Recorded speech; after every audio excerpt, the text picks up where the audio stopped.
Bonjour Marc Fesneau. Bonjour. Il y a eu mardi un débat très long et très vif sur l'eau et l'assainissement à l'Assemblée nationale dans le cadre du projet de loi engagement et proximité. C'est un sujet que vous connaissez d'autant mieux que vous avez porté une proposition de loi qui a amené le report à 2026 de l'obligation de transférer l'eau et l'assainissement. Alors ce débat, il s'est terminé par le fait que finalement le transfert reste obligatoire. Certes, on maintient le caractère obligatoire de la compétence, mais on introduit des assouplissements qui permettent, parce que moi j'ai entendu aussi ce que disaient beaucoup de collègues, c'est dommage de le donner à la communauté de communes, on avait un syndicat qui fonctionnait bien. C'est dommage de donner à la communauté de communes, on avait tel et tel dispositif qui pouvait bien fonctionner. Et là, on a mis en place des assouplissements, on verra la sortie après la commission mixte paritaire et s'il y a une deuxième lecture. Mais ça vise quand même à être très pragmatique et à garder ce qui fonctionne bien. Mais reconnaissons, quand vous parlez aux acteurs de cette filière eau et assainissement, aux acteurs économiques, quand vous parlez aux maires et un certain nombre de choses, vous voyez bien qu'une goutte d'eau sur deux qui est prélevée en France, c'est une goutte d'eau qui fuit, qui disparaît, qu'on perd. Dans un moment d'exigence, on a un niveau d'investissement très lourd à porter. Et je pense que ça n'est pas inutile et pas idiot même que l'intercommunalité puisse faire jouer des mécanismes de solidarité. Et donc je pense qu'on peut à la fois jouer de la souplesse pour tenir compte de ce qu'est la façon dont c'est géré de façon pertinente, parfois à l'échelle de syndicats, et en même temps l'intercommunalité, elle peut faire de la solidarité. Puis moi j'ai été maire d'une commune de 700 habitants, je vous assure que quand on est maire de cette commune de 700 habitants, on n'avait pas de syndicat interconnecté avec un voisin, on n'avait pas d'ingénierie, hein. Donc on ne peut pas demander à l'intercommune d'avoir de l'ingénierie si on pense qu'on le fait tout seul, commune par commune. L'ingénierie, ça nous permettait de voir où était le réseau, de voir quelle était la qualité de l'eau et de voir les investissements qu'il fallait programmer. Nous, on s'est retrouvés dans la situation, dans ma commune, à tout devoir refaire le réseau parce qu'on n'avait jamais fait d'ingénierie. Et au fond, l'intercommunalité, elle peut apporter au-delà de la solidarité financière, la solidarité de l'ingénierie. Lors du même débat, il y a eu une discussion sur la question des compétences, toujours transfert de compétences. Le Sénat avait voté un système de compétences dites à la carte. Qu'est-ce qu'il en est resté? Alors ça a sauté lors de la commission des lois, c'est revenu finalement lors du débat. Aujourd'hui, quel est le dispositif qui a été retenu? Alors les syndicats à la carte, si jamais on revenait à la question du syndicat à la carte, on revient 30 ans en arrière, hein. Pourquoi on est sorti des syndicats à la carte? Parce que tous les mécanismes de solidarité ne s'exerçaient pas. Qu'est-ce qu'a essayé de faire l'Assemblée nationale? C'est essayer de faire en sorte, d'abord, de dire on arrête la course à la compétence dans les intercommunalités. Ce n'est pas ce gouvernement qui a fait la course à la compétence avec le mécanisme du coefficient d'intégration fiscale. C'est les précédents gouvernements qui incitaient les communautés de communes et leurs communes, puisque tout ça se passait avec des libérations des communes, à prendre des compétences parce qu'on gagnait des dotations. C'est quand même la vérité, c'était ça. Et donc de dire désormais on a un nombre de compétences, on n'augmente pas, on ne fait pas cette course à l'échalote, pardonnez-moi de l'expression, vers les compétences. Deux, il faut introduire là aussi des mécanismes de souplesse. Mais vous comprenez bien que ça ne peut pas être je viens chercher à l'intercommunalité ce dont j'ai besoin et je ne veux pas exercer la solidarité quand d'autres en ont besoin. Parce que la communauté de communes, c'est l'espace de coopération. C'est une coopérative de communes. C'est au service des communes. Moi, j'étais président d'Interco, je vous prie de croire que c'était au service des communes.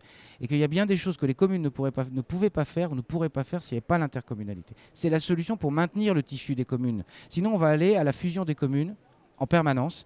Et moi, ce n'est pas le modèle que je préconise. Je pense qu'on a besoin du réseau des 35 000 communes. Je ne crois pas qu'il y ait d'échelle pertinente. Je pense qu'une commune de 50 habitants, elle a autant de pertinence et de légitimité à continuer à exister qu'une commune de 20 000 habitants. Puis la deuxième chose sur laquelle on essaye de travailler, c'est la question de la différenciation à l'intérieur de l'espace communautaire. Et donc la capacité à dire, au fond, dans des territoires qui sont très élargis, les différences sociales, économiques, géographiques se sont accrues.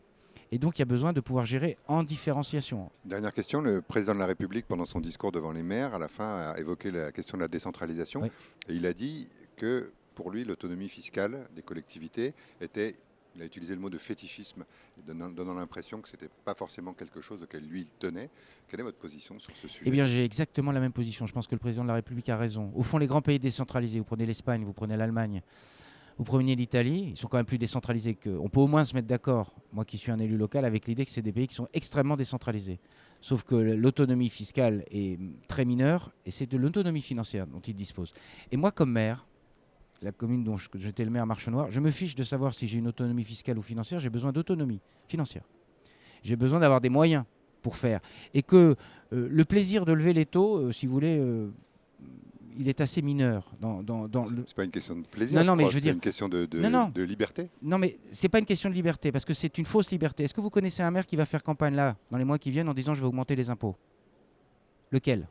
Est-ce que vous connaissez un élu qui fait une campagne en disant je vais augmenter les impôts? Aucun. Donc quand vous partez du postulat que vous ne voulez pas augmenter les impôts, À quoi sert le levier? Ce qui est intéressant dans l'impôt local, et c'est ce qu'a dit aussi le président de la République, je crois, c'est que ça crée le lien entre le citoyen et la décision municipale. Donc il faut qu'il y ait une part d'impôt local. Moi, je suis une commune où j'ai très peu d'habitations, j'avais 300 habitations et j'ai très peu d'hectares. Si vous voulez, je peux toujours faire lever les impôts, j'ai un problème de base. Donc c'est très injuste au fond. Entre une commune de 600 hectares comme j'avais et une commune de 3000 hectares comme peuvent avoir les voisins, ma base était tronquée. Je ne vais pas faire monter les taux au ciel. Et partant du postulat que je partage les élus locaux, il ne faut pas augmenter la fiscalité locale, dès lors qu'on dit ça et que les bases sont inégales sur le territoire, je préfère avoir un impôt, en tout cas une partie de mon impôt et de ma recette qui soit un impôt national dynamique. Ne pas dépendre des dotations, moins dépendre des dotations, parce que ça crée une tutelle. Mais au fond, quand vous avez un impôt national qui est dynamique et qui est débattu au Parlement, d'ailleurs le président de la République a dit qu'il était prêt à ce que, y compris dans une révision éventuelle de la Constitution, on puisse dire que le Parlement décidait, in fine, des moyens qui sont alloués aux collectivités. Mais je pense qu'on a raison de parler un peu de fétichisme. Les mêmes qui disent autonomie fiscale, ils ont fait pendant des années rogner sur l'autonomie fiscale des collectivités. Ce dont il faut sortir, c'est une conception de l'État pluridécennale, si je peux dire, où je vous donne la compétence parce que ça me permet de me délester d'un certain nombre de dépenses, je ne vous donne pas les moyens. Et une forme d'infantilisation qui a été à l'œuvre. Et c'est pour ça qu'il y a besoin d'un acte de décentralisation qui, compétences, moyens. Et le président de la République a dit un troisième élément qui est important, c'est la responsabilité.